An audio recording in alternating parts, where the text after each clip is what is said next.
Kita datang ke sini sendiri dan kita akan mati juga sendiri. Tapi kita menjadi ewuh pakewuh karena dalam perjalanan hidup kita membangun kemelekatan pada orang lain. Lalu menjadi tidak siap ketika kita berpisah dengan banyak orang. Padahal aslinya kita ini adalah sendiri. Makanya belajar untuk mengasingkan diri jadi orang asing. Belajar dalam kesendirian. Tapi bukan berarti kalau kita sudah merasakan kenikmatan dalam kesendirian, kita menjadi orang yang egois. Tidak. Percaya sama saya. Begitu kita sudah menemukan kenikmatan dalam kesendirian, maka kita akan menjadi penuh welas asih, penuh cinta. Bahkan itu yang dilakukan oleh para nabi, para rasul. Menyendiri dulu untuk membagikan cinta kasih pada orang banyak. Nabi Muhammad pun sendiri dulu 15 tahun di Gua Hiro. Menemukan dulu kenikmatan dalam kesendirian. Itu berarti mengasingkan diri? Berarti kalau mengasingkan diri jadi orang asing? Gitu. Kalian mau terus dalam kerumunan? Silakan aja. Apa hasilnya dalam kerumunan? Maaf ya, saya kasih tahu. Apa yang didapatkan oleh kita ketika kita terus menerus dalam kerumunan? Ayo, bisa menjawab? Kalau tidak saya tunjukkan. Hasil akhir dari terus menerus dalam kerumunan dalam 90% tadi, kasiro tadi. Yang pertama adalah kesengsaraan. Betul? Perlu saya buktikan? Ayo. Kita membangun kemelekatan dengan orang dalam kerumunan. Sederhana aja, kemelekatan dengan anak, kemelekatan dengan pasangan, kemelekatan dengan uang. Terus membangun berbagai macam kemelekatan. Ketika kita sudah melekat, apa yang terjadi? Takut kehilangan yang kita sudah melekat padanya. Rasa takut yang menyiksa kita karena takut kehilangan yang kita melekat padanya menimbulkan kesengsaraan apa tidak? Betul? Jadi ada kata-kata bijak tadi itu yang disampaikan sahabat kita di WA Group yang membuat kita menderita bukanlah kenyataan, tapi yang membuat kita menderita adalah penolakan kita terhadap kenyataan yang ada. Kenyataan itu tidak bisa membuat kita menderita, tapi sikap kita terhadap kenyataan itu yang membuat kita menderita. Sakit itu alamiah. Rasa sakit yang kita rasakan juga alamiah. Tapi penderitaan karena rasa sakit itu pilihan. Maaf ya. Saya juga pernah sakit. Sampai saya harus kehilangan satu ginjal saya. Dan sekarang hidup saya dengan satu ginjal.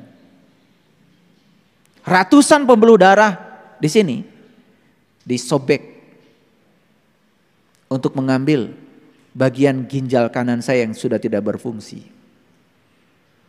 Kenapa saya mengalami itu? Ya, itulah resiko yang harus saya ambil. Karena saya saat itu masih hidup dalam ketidaksadaran. Akibatnya harus kehilangan satu ginjal untuk mencapai sebuah kesadaran baru. Kata dokter, setelah diambil ginjal, Bapak harus istirahat 3 bulan.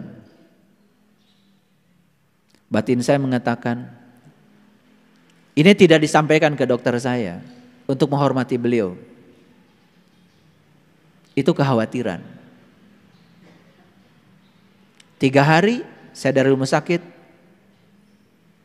semuanya udah saya cabut selang-selang itu. Dan saya pulang ke rumah. Dokter mengatakan perlu ada asisten di rumah untuk ganti perban karena dari sini memanjang ke sini operasinya. Tidak, saya bilang, saya bisa sendiri. Dan 2 minggu setelah itu saya sudah mulai aktivitas saya. Saya pergi ke Samarinda. Belum ada tol dari Balikpapan ke Samarinda. Dari Balikpapan ke Samarinda itu 6 jam. perjalanan. Dan saya tidak merasakan sakit sampai sekarang. Jadi sakit itu adalah alamiah. Tetapi penderitaan karena sakit itu pilihan. Kita mau menderita karena sakit atau tidak itu pilihan kita. Dan saya tidak mau itu. Saya setting pikiran saya. Bahkan sampai sekarang. Kalau saya habis meditasi, saya suka usap bagian belakang ginjal saya. Dan saya mengatakan terima kasih kedua ginjalku. Dan saya selalu mengatakan terima kasih kedua ginjal. Saya tidak merasa ginjal saya satu. Saya usap dua-duanya. Terima kasih kedua ginjalku. Terima kasih keduanya. Makanya kalian naik gunung selalu kalah sama saya, bukan? Banyak yang kemarin pergi ke Jelekong. Ayah, kenapa kok jalannya cepat sekali? Saya sudah sampai ngos-ngosan di belakang. Padahal ginjalnya 2. Tergantung setting kita. Kita mau menua dengan lemah, kita mau menua dengan kuat, tergantung setting pikiran kita. Kalau kita mengatakan saya di masa tua akan lemah, akan lemah. Tapi kalau dikatakan saya di masa tua akan dewasa, akan matang, akan bijaksana, terus yang dimunculkan di pikiran kita kata-kata yang menguatkan, kita akan menua dengan kuat. Percaya deh sama saya. Paham sampai di sini? Jadi dalam kerumunan ada apa tadi? Kesengsaraan. Saya tanya, kalau kita terus berada dalam kerumunan, ada kecemasan? Kalau kita terus menerus dalam kerumunan, ada penderitaan? Yes. Sepanjang kalian berada dalam kerumunan, terus saja mengikuti pola pikir kebanyakan orang. Tidak mau mengasingkan diri, tidak mau jadi singa, terus aja jadi domba. Selama itu pikirlah kita akan menemukan kesengsaraan, kecemasan, penderitaan. Saya tanya lagi berikutnya. Siapa yang mengajarkan keserakahan kepada kita? Kerumunan bukan? Dulu kalian lahir ke sini sendiri. Tidak ada keserakahan. Tapi kerumunan telah mengajarkan keserakahan. Apa yang terjadi?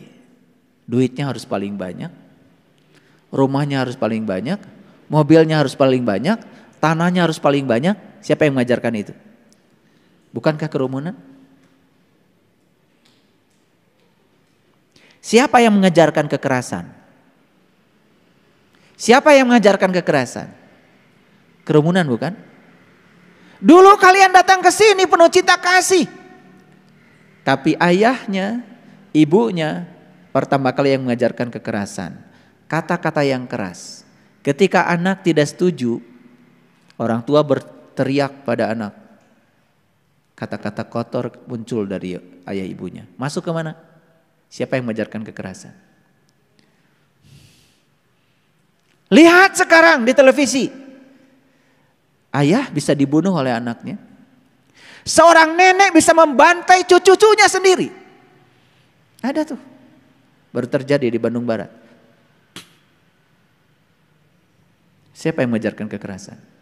Bukankah kerumunan juga? Siapa yang mengajarkan ambisi? Siapa mengajarkan kebencian? Siapa yang mengajarkan keinginan yang terus-menerus tentang masa depan? Siapa yang mengajarkan kita menjauh dari masa kini? Siapa? Siapa? Semua dari kerumunan. Dari hubungan kita dengan orang lain. Baik, sekarang saya akan tunjukkan bagaimana kita bisa keluar dari kerumunan. Oke. Tahu surat Al-Kahfi? Tahu surat Al-Kahfi? Cerita tentang apa? Tentang gua. Tahu gua? Orang Jakarta itu keren banget. Bilang dirinya sendiri, gua. Jadi mana gua? Nih gua. Gue. Gak usah jauh-jauh ngaji. Jadi gua itu apa? Gue. Aku. Saya. Jadi surat Al-Kahfi cerita tentang gua. Cerita tentang siapa? Tentang perjalanan meniti ke dalam diri. Tentang melihat ke dalam diri, mendengar ke dalam diri, mendengarkan suara kita sendiri, merasakan napas kita sendiri, itu urusan gua itu. Kalau dibongkar surat Al-Kahfi dari ayat 1 sampai ayat 110, isinya sebetulnya adalah perintah untuk meninggalkan kerumunan. Perlu saya buktikan? Mari kita buktikan.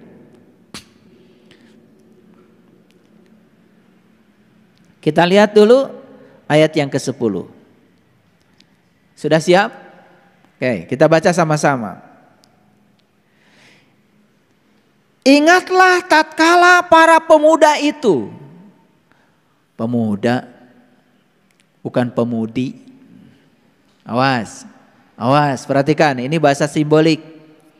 Jadi kalau di Quran ada kata-kata laki-laki, itu pasti urusan rohani. Kalau di Quran ada kata-kata perempuan, wanita, itu pasti urusan jasmani. Makanya aku ciptakan manusia berpasangan, itu bukan suami istri. Azwaja, pasangan, itu adalah ruhani dan jasmani. Jadi semua kita itu sudah sempurna sejak dari lahir. Kalau nikah, bersuami, beristri, itu pilihan. Boleh nikah, boleh enggak masalah. Rabi'ah Al-Adawiyah, seorang wanita suci di zamannya, memilih untuk tidak menikah.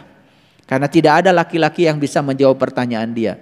Termasuk seorang sufi besar, sekelas Hasan Al-Basri di zamannya.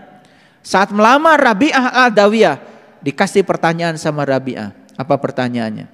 Wahai Hasan Al-Basri, kalau kamu mau jadi suami saya, tolong jawab pertanyaan saya. Kalau kamu bisa menjawab, saya akan terima lamarannya. Rabi'ah Al-Adawiyah tidak terima mas kawinnya itu emas. Tidak terima mas kawinnya uang. Beda sama kalian. Minta mas kawinnya adalah jawaban atas pertanyaannya. Itu mas kawinnya. Luar biasa itu. Belum pernah saya mendengar lagi. Ada wanita di masa kini minta mas kawinnya jawaban atas pertanyaan. Apa pertanyaannya? Pertanyaan Rabi'ah, wahai Hasan Al-Basri, kalau saya nanti mati, saya masuk surga atau masuk neraka? Diam, Hasan Al-Basri tidak bisa menjawabnya. Kata Rabi'ah, satu pertanyaan itu saja kamu sudah tidak bisa menjawab. Aku tidak menyampaikan pertanyaan yang lain. Ada pertanyaan Rabi'ah yang kedua. Saat nanti sakaratul maut, apakah saya selamat atau celaka? Hasan Al-Basri tidak bisa menjawab. Bagaimana kamu bisa membimbing saya istrimu? Kalau kamu tidak bisa menjawab ini, berarti kamu belum tahu. Belum bisa menjawab pertanyaan tentang dirimu sendiri. Akhirnya tidak jadi. Rabi'ah memutuskan tidak menikah. Wanita soleh di zamannya. Rabi'ah, wanita sufi yang sangat luar biasa. Saya sudah pergi ke Yordan. Saya sudah pergi ke sana, ke Palestina. Ya. Di kebun zaitun itu. Ada rumahnya Rabi'ah Al-Adawiyah. Itu terkenal, rumahnya itu cuman 1 kali 2 meter saja. Kenapa? Rabi'ah kan terkenal dengan kata-kata bijaksana. Jika aku ibadah kepadamu karena mengharap surgamu, jauhkan surga dari diriku. Jika aku ibadah kepadamu karena aku takut nerakamu, masukkan aku dalam neraka itu sendirian. Bengkakkan tubuhku, biar tubuhku saja yang jadi penghuni neraka itu. Tapi satu permintaanku Tuhan, janganlah Engkau halangi agar aku bisa selalu melihat kemuliaan wajah.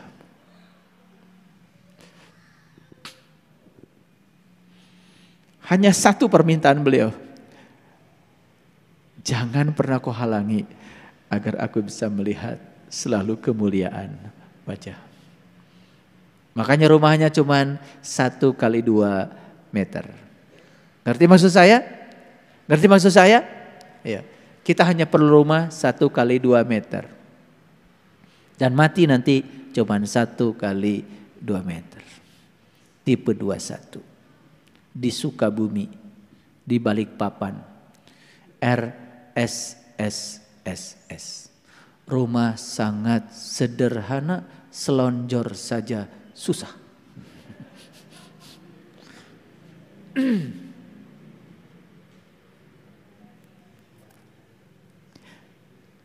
Apakah beliau tidak mendapatkan tantangan di zamannya?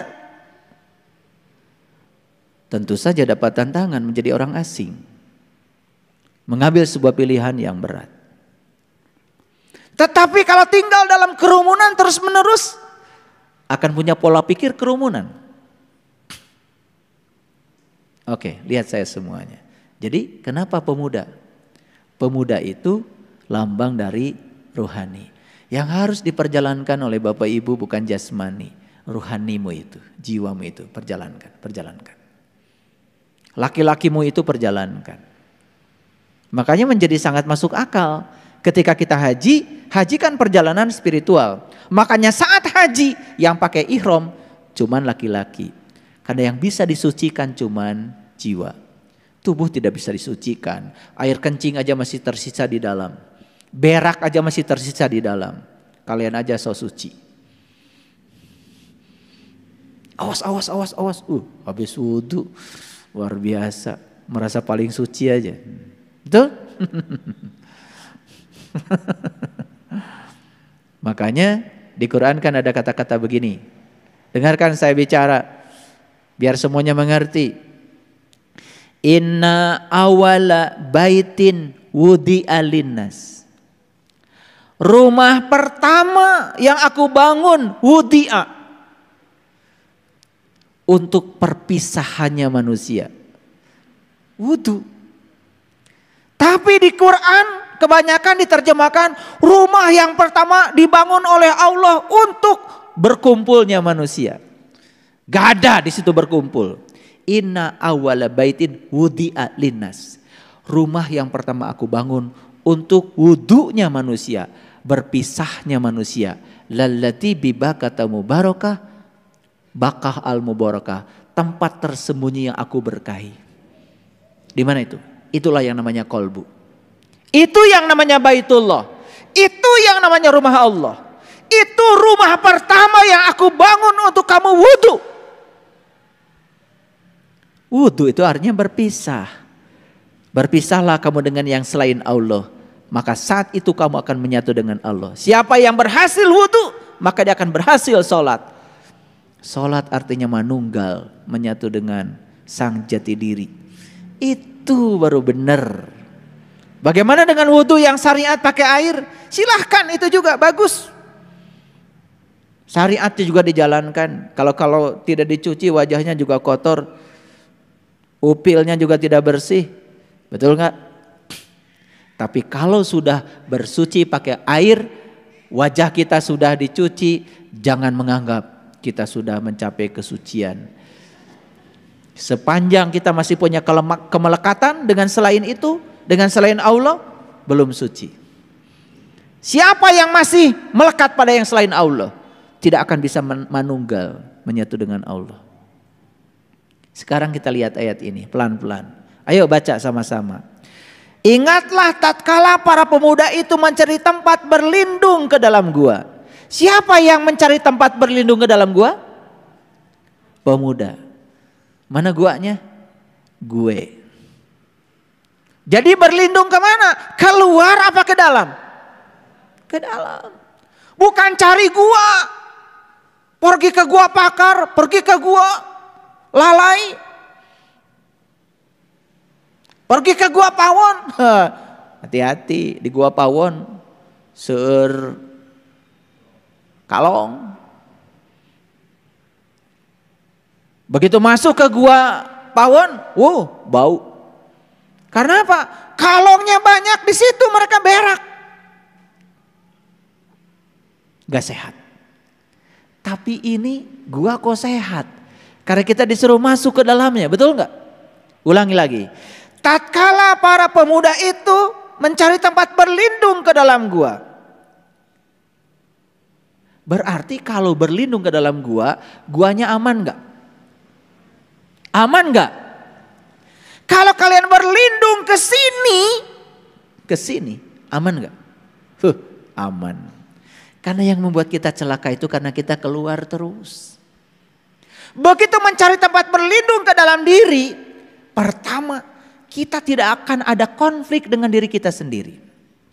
Begitu sudah tidak ada konflik dengan diri sendiri, kemungkinan konflik dengan orang di luar diri kita sangat kecil.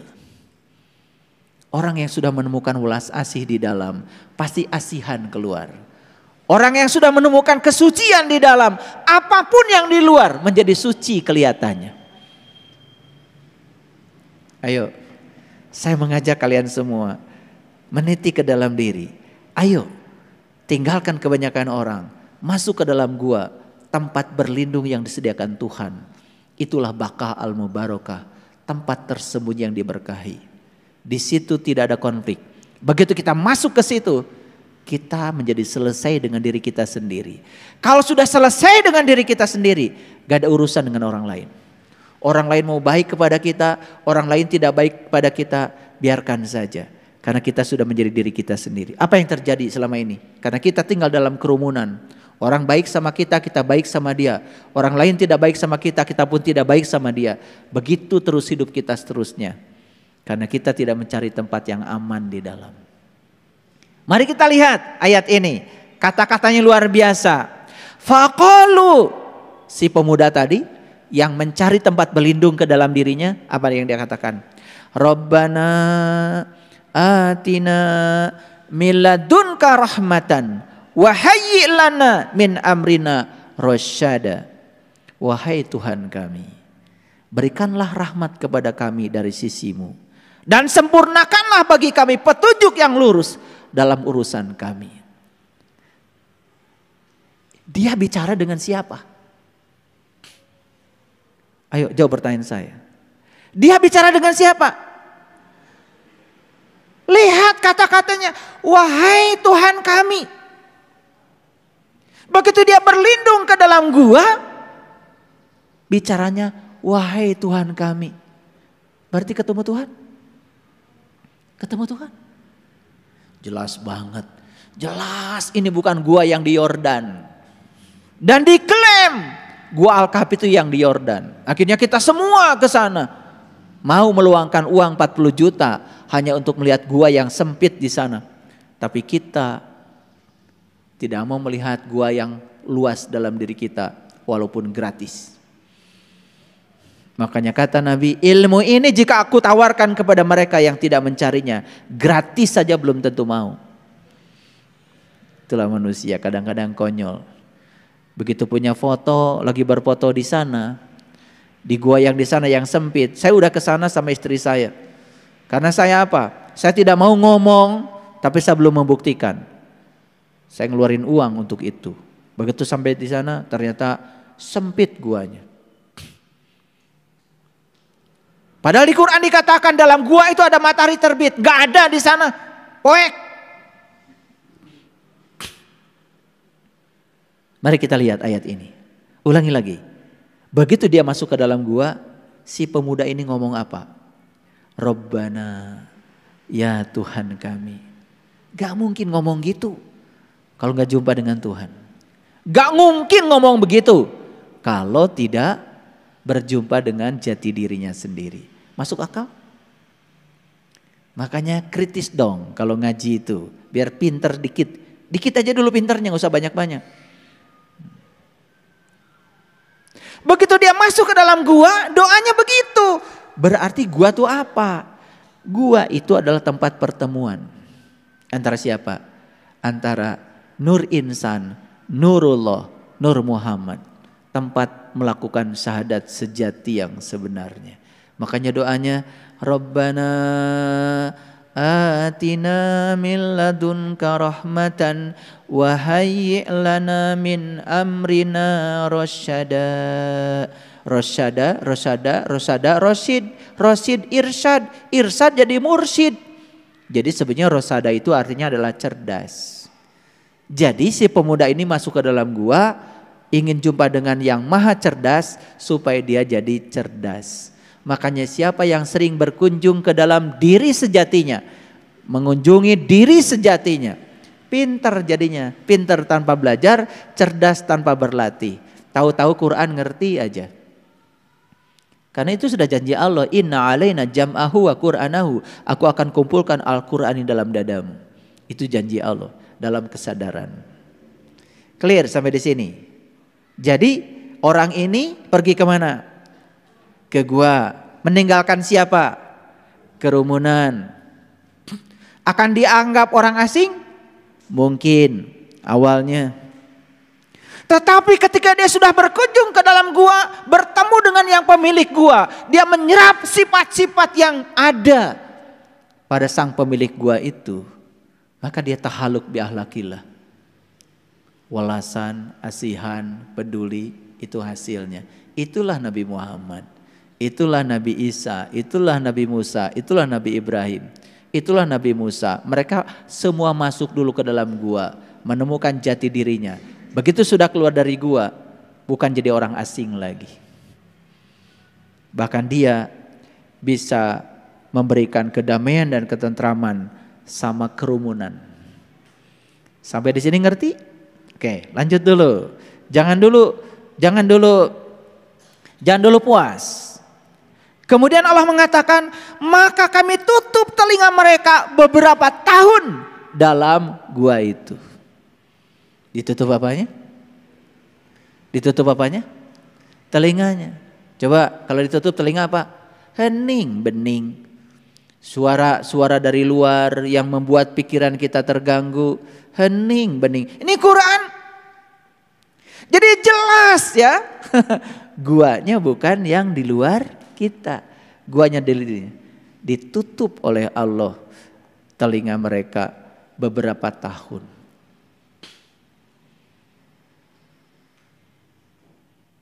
Coba, mana yang paling bagus?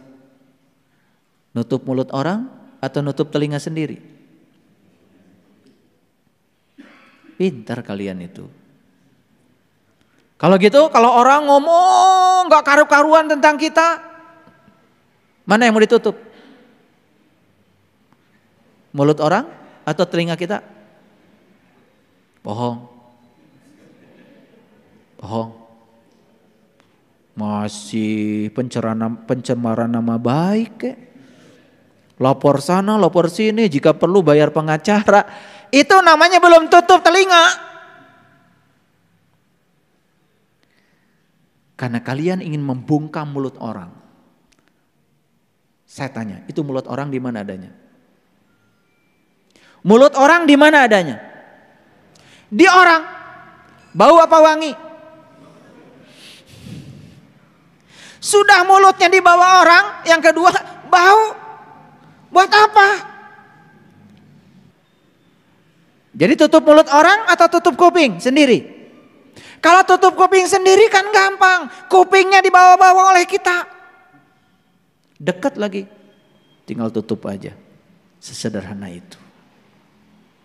Makanya begitu masuk ke dalam gua, diumpamakan di ayat ini, si pemuda itu ditutup kupingnya beberapa tahun. Berarti hening, bening, gitu.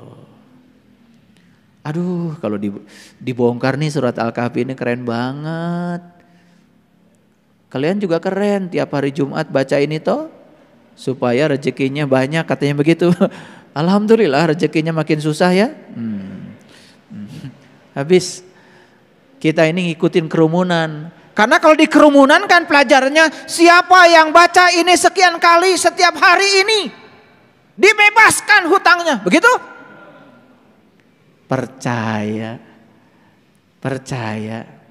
Kalau ingin bebas hutang, ya dekat-dekatlah sama orang kaya.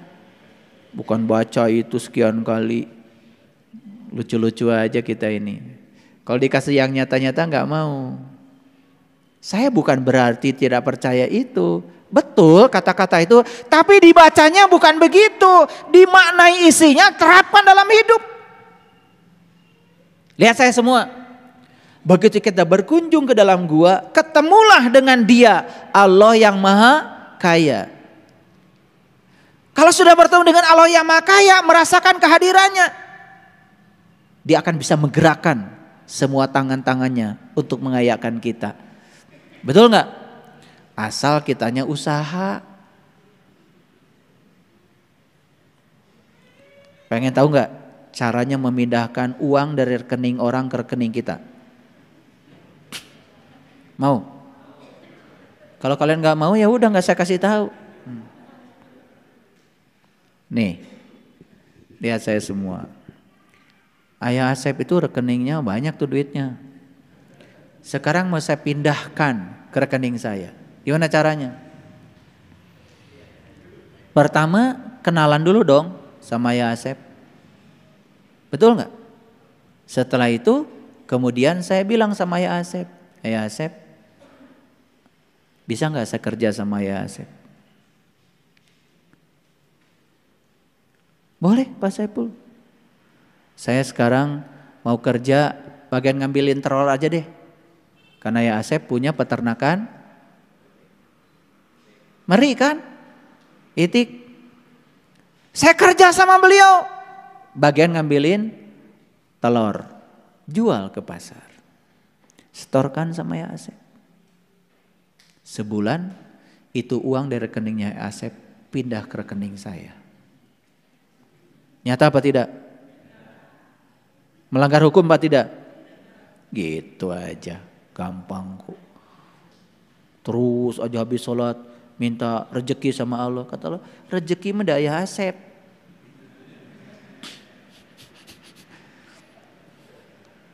Baca surat Al-Kahfi sekian putaran.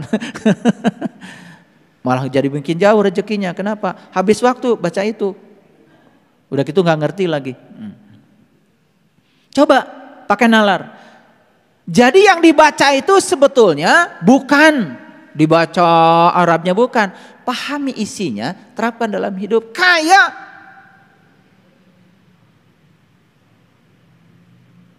Ngeri maksud saya? Jadi hari ini saya kasih tahu cara memindahkan uang dari rekening orang. Bunda Yani itu di rekeningnya banyak duitnya. Gimana caranya? Gampang kok supaya pindah ke rekening saya. Gimana caranya? Saya kerja sama aja dengan beliau.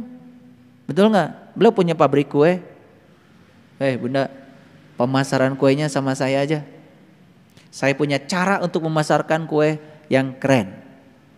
Pindah nggak kira-kira itu uangnya dari rekening dia ke saya? Pindah. Saya ini gini-gini juga punya keahlian memindahkan uang dari rekening orang. Makanya rekening saya bertambah terus. Hebat gak saya? Iya. Sakti itu. Nah itu namanya sakti. Ya. Pada pindah itu. Makanya nih. Suka bunyi di sini tuh. Nit. Kalau udah getar itu, wah ini. Udah ada notifikasi.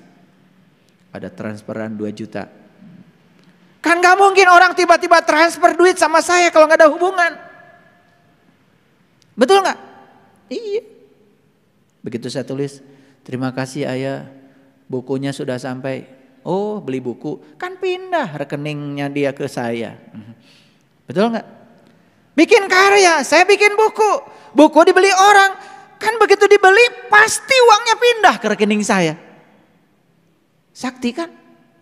Gitu aja. Coba cari rezeki itu yang nyata. Ini dari tadi saya ngomong paham nggak? Tutup telinganya. Artinya apa? Jangan kamu berubah dengan apa kata orang tentang dirimu. Jadi orang asing. Jadi dirimu sendiri. Itu keren. Lanjut. Nah, ini tambah kencang lagi nih ayatnya. Ayat 12. Kemudian kami bangunkan mereka Jadi ketika si pemuda masuk ke dalam gua itu, hakikatnya dalam bahasa Quran tuh dia tidur. Makanya harus dibangunkan lagi. Nah, tidur dalam bahasa hakikat artinya adalah kita menjadi fana dengan kehidupan ini. Karena menunggal dengan sang pemilik semesta raya. Itu yang disebut dengan tauhid. Tauhid itu bukan ilmu mengesahkan Tuhan. Ilmu memanunggal, merasakan kehadirannya. Ayo belajar tauhid mengesahkan Tuhan. Tuhan gak perlu diesahkan, udah Maha Esa kok. Kamu lagi mau mengesahkan Tuhan, emang bisa? Kita ini disuruh mengesah kok dengan Tuhan. Makanya Pancasila bukan satu Tuhan yang Maha Esa, enggak, ketuhanan yang Maha Esa. Bukan disuruh mengesahkan Tuhan, kita disuruh merasakan kehadirannya. Tuhan dan ketuhanan beda. Tuhan itu being, tapi ketuhanan experience of being. Pakai bahasa Inggris sedikit biar tambah gak ngerti. Tuhan itu being, being itu apa? Keberadaan. Experience of being itu artinya merasakan keberadaannya Tuhan. Itu namanya ketuhanan. Sing ngerti atuh. Hayo maca Pancasila tiap tanggal 17. Makanya sila kedua bukan manusia yang adil dan beradab, kemanusiaan. Keren banget Bung Karno itu dan leluhur kita bikin Pancasila. Maka yang anti Pancasila itu karena nggak ngerti kemanusiaan. Apa itu? Nilai kemanusiaannya manusia itu adalah nilai ketuhanan. Keilahian Tuhan itu ada pada nilai kemanusiaan. Makanya lihat, banyak manusia yang kehilangan kemanusiaannya, malah jadi kebinatangan. Karena nilai manusia terletak pada kemanusiaannya. Ar-Rahman, Ar-Rahim, Al-Malik, Al-Qudus, As-Salam, Al-Mu'min. Itu nilai-nilai kemanusiaan yang ditiupkan bersama ruhku ke dalam diri manusia. Disebutnya Asmaul Husna. Gitu. Darwe maca Asmaul Husna. Bukan dibaca Asmaul Husna itu. Wujudkan menjadi akhlak kita. Tahaluk bi akhlakillah. Itu baru benar itu. Itu berdoa yang benar pakai Asmaul Husna, bukan dibaca terus. Ini lompatan nih, ngajinya lompat dikit. Belum banyak lompatnya baru dikit. Nah, kemudian kami bangunkan mereka agar mereka mengetahui manakah di antara kedua golongan itu yang lebih tepat dalam menghitung berapa lama tinggal dalam gua. Siapa kedua golongan itu? Satu golongan yang masuk ke dalam gua, dua golongan yang tidak masuk. Satu kelompok yang sedikit, yang satu lagi kelompok yang banyak. Saya kasih tahu Bapak Ibu, dalam Quran surat Al-Ma'arij dikatakan, satu hari dalam cahaya sama dengan 50.000 tahun di alam dunia. Jadi orang yang meniti ke dalam diri masuk ke dalam guanya, walaupun beberapa detik saja di sana, hitungan Allah ribuan tahun. Makanya beda hitungannya. Makanya kalau memahami Quran itu harus holistik, harus komprehensif. Ayat bil ayat. Itulah pentingnya kita hafal Quran. Kalau hafal kan gampang, petanya itu jelas di sini, ya. Jelas. Lanjut lagi. Ayat 13. Ayo perhatikan ayat ini. Nahnu nakusu alaika naba'ahum bilhaq. Kami kisahkan kepadamu cerita ini dengan benar. Maaf ya, di sini tidak ada kata-kata Muhammad. Enggak ada dalam bahasa Arabnya. Nahnu nakusu alaika. Alaika ya kepada siapa saja yang mau meniti ke dalam gua. Siapa saja yang mau meniti ke dalam gua, itulah Ashabul Kahfi yang sebenarnya. Jadi Ashabul Kahfi bukan soal sejarah. Ashabul Kahfi adalah learning to be, bukan learning to know. Buat apa kita cerita Ashabul Kahfi di masa lalu? Daripada kita cerita itu, lebih bagus kita menjadi Ashabul Kahfi di masa kini. Itu ngaji baru benar. Itu namanya learning to be. Belajar menjadi, bukan learning to know. Dunia pendidikan kita tidak akan menghasilkan manusia berkesadaran. kalau hanya learning to know, hanya menghasilkan manusia-manusia penghafal. Kita tidak butuh manusia penghafal sekarang. Yang dibutuhkan adalah manusia pengamal. Jangan bangga kalau anak ibu hafal sekian juz, sekian. Buat apa kalau nggak diamalkan? Kita tidak butuh penghafal. Sekarang butuh pengamal. HP saya ini hafal 30 juz loh Quran. Coba diklik aja. Hafal, dia hafal 30 juz.